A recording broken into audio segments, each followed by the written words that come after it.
welcome back to my channel. I've got with me all the books I read in the past couple of months and I can't wait to talk about them with you. I've got some good ones and I've got some books that I didn't enjoy as much and some 50-50 ones. So let's just get right into the video. I'm going to start off with the first book, which is The Midnight Library by Matt Haig.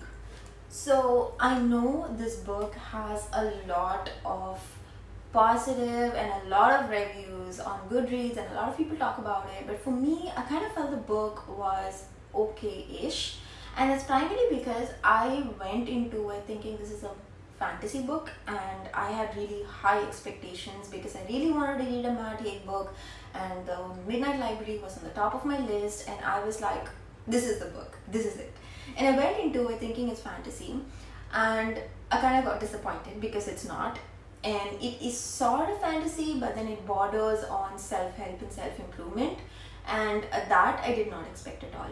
And if I wanted to read a self-help, self-improvement book, I would have read Mitch Albom. And if you've not read Mitch Albom, then I highly recommend it. So books like The 5 People You Meet in Heaven or brilliant books, and those books you should definitely read if you enjoy The Midnight Library.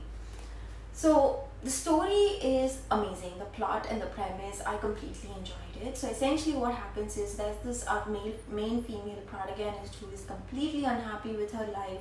She is not okay with any aspect of how her life turned out, and so she contemplates suicide, so trigger warning there.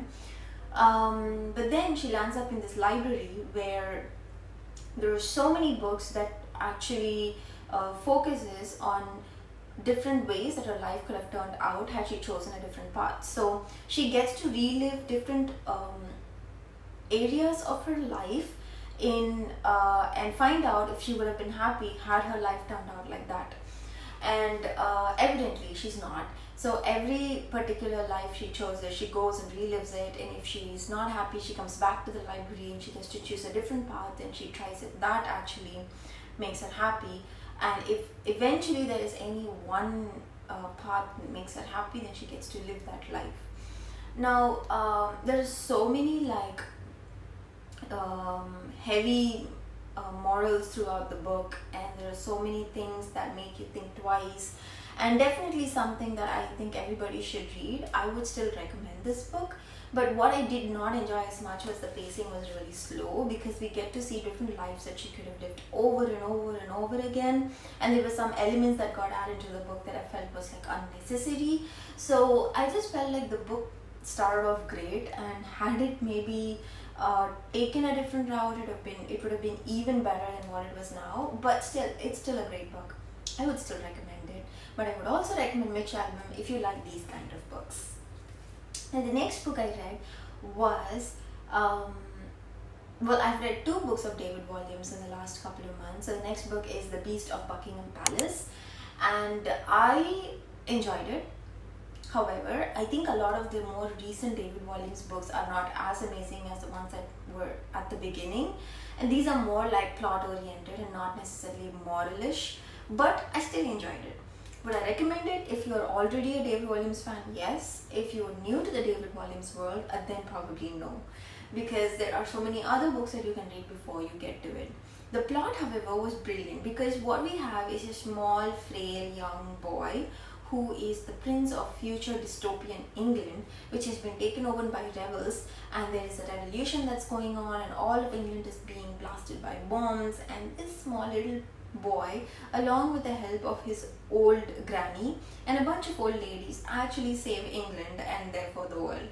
So I really loved how the main protagonist was not like this handsome, powerful, chosen one, or this really pretty, beautiful, dainty girl. So it was nothing like that. It was just a small boy who's frail and young and doesn't know much about the world, except that he reads a lot and he knows about everything that's there in England, along with a bunch of old ladies who actually saved the day. And I thought that was amazing. I really love this book in that aspect, and so I would still recommend it. The next book I read was The Inheritance Games, and let me say that again, I love the plot and premise of this book. I was so excited that this book was Um, Although it's a little bit cliched because we might have seen movies like this, but I still was curious and invested in the plot and not the characters, and that's where my problem starts.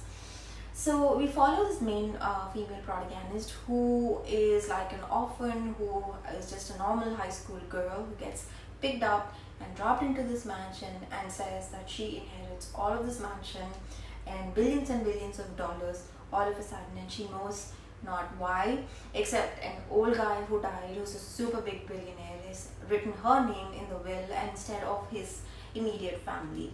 So the only caveat is she has to live in that mansion for a month before she actually inherits the money. So we follow her and the family who also live in the estate, which is like a bunch of four brothers and then extended family. What I really wanted was to get invested in at least one of these brothers because they all have different personalities, different character traits, and I was like, oh my gosh, someone is going to be amazing, someone is going to like take over, but nothing like that happened. We did follow our female protagonist. There was a storyline. We did follow these four brothers, but it was just not as invested. I did not feel like I was invested in any of them. Towards the end of the book, I honestly didn't care about the plot. I don't know what happens next. This is actually the first book of a trilogy, and I probably will not continue the series, and hence I don't think I would be recommending this book to all of you.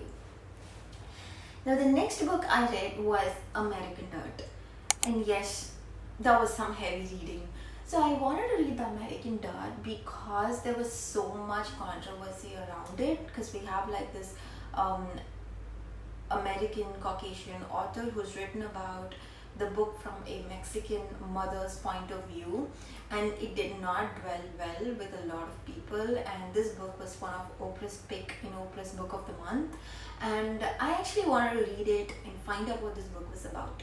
Now I had my own thoughts about the book, and I probably recommend it as a one-time read because I definitely think that this book was heavy in the aspect of how this Mexican mother, she goes through a lot of turmoil and tries to cross the border and everything that she faces, and obviously things that you do not want to be reality, but it actually is.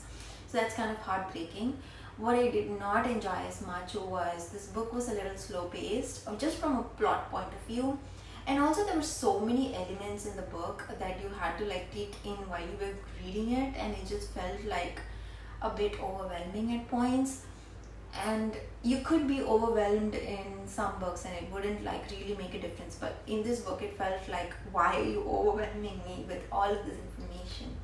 So yeah, a lot of trigger warnings are there on this book, but I definitely recommend you try and read it, especially if you're interested in learning about what is going on and how the struggles, the turmoil and everything that is faced in reality by a lot of people.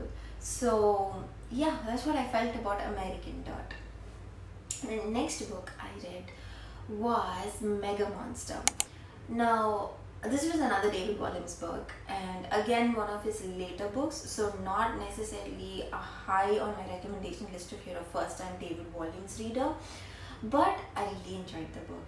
It was very slow paced, that's true, so I really wish a lot of the book could have been cut down. It could have actually been half the size and you could have still got the story across, but the plot was brilliant, and I really love how David Walliams can take any story and make it look like a middle grader's book. Now this book was borderline horror and creepy-ish, because the storyline is there's a school for children who were naughty somewhere in the middle of the ocean, in the middle of nowhere, Hogwarts-esque, and we have our main female protagonist girl who's being deemed naughty, and she gets transported to the school, and then soon she learns that everything is not what it seems, because all the children are being turned into these clockwork animated robots for the professor's own evil reasons to take over the world.